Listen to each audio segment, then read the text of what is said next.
So weekends here, no updates on the van recently, but that's because it hasn't been wanting to start. Got it checked out. Mechanic thinks it's injectors, so instead of paying like $6 grand to get them to do that, I'm gonna try shimming them, which will only cost me like 80 bucks and probably a day. So we'll see how that goes. In Vanlife Northwest for the day, which is cool. Thanks for letting me use the shop space. Yeah, we'll see how it goes. Never really worked on a van engine, so I'm worried about my big arms getting stuck everywhere. See what happens.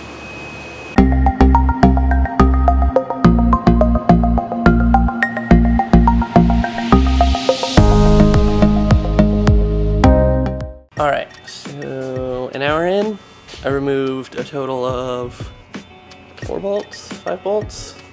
Alright, finishing up. Well, I'll probably be back tonight, but 4 injectors shimmed, 4 to go, then just gotta button it up. It's been a huge pain in the butt so far. Very long day. Action. So, gotten 4 injector shimmed. Have 4 more to go. I figured I would show you guys how to do it. So far I've done the driver's side, which is apparently the easier side. I believe that, because there's a lot more space on the driver's side. Now I've moved over to the passenger side. So, step 1 with this thing is taking off this solenoid on top of your injector. So you want to unclip that little guy. That's just the plug. I leave that unclipped and kind of let it hang out until I loosen it. So starting. This is the torx bit that comes with the kit.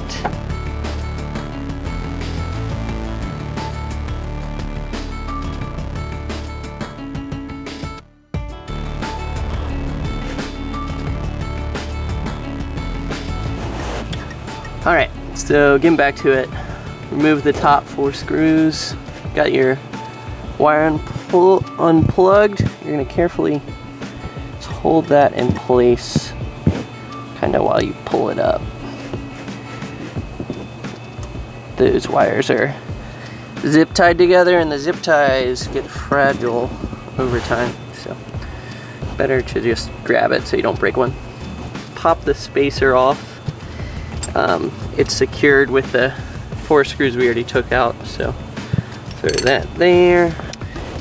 This is the main plate you want to space off. So first, you can check it with your 4/1000th feeler, which came with the kit. I'll link the kit on the video if you haven't seen it, but I'm sure if you just Google 7.3 injector shim kit, it'll come up. So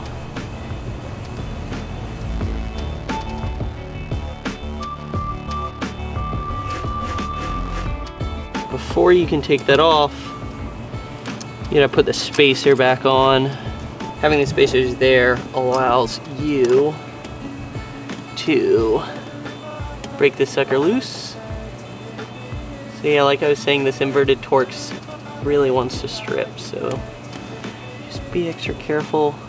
It should just take a little pop,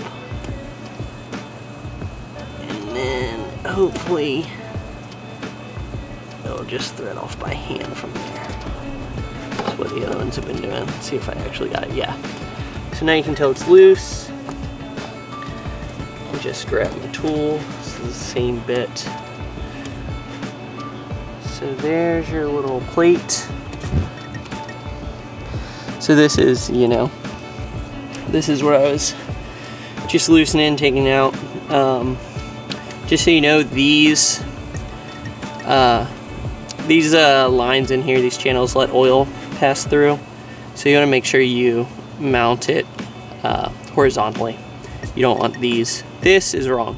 This is right when you go to put it back in. So yeah, I'm gonna get rid of this, and in the kit you have these much more agreeable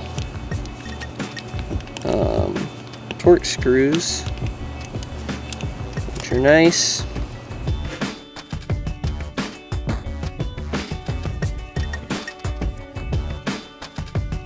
Once you get your spacer on there, let's bring the light back around.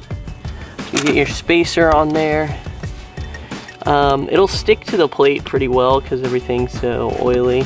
But then you just kind of want to be careful with it so you don't drop it anywhere. Get it in the hole there.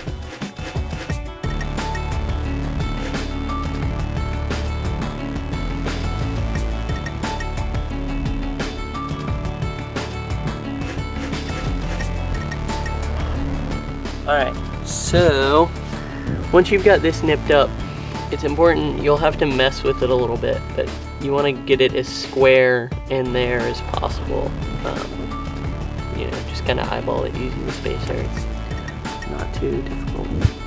So then, from there, you're going to pull your temporary spacer bolts off.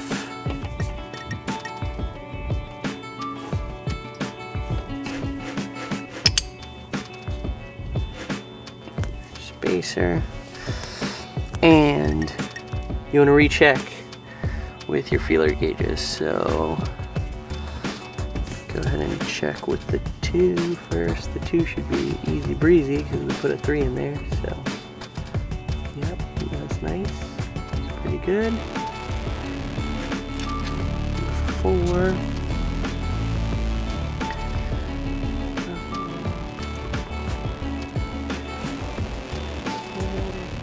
Where's in there? Yeah.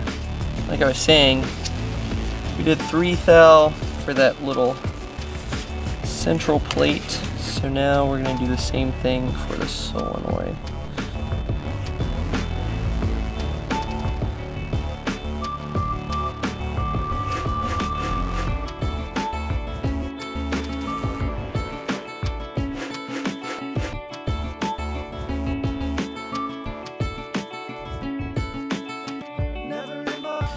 It'll be worth it if it fixes it, because it's a lot cheaper than new injectors. So, we'll see. Stay tuned to find out.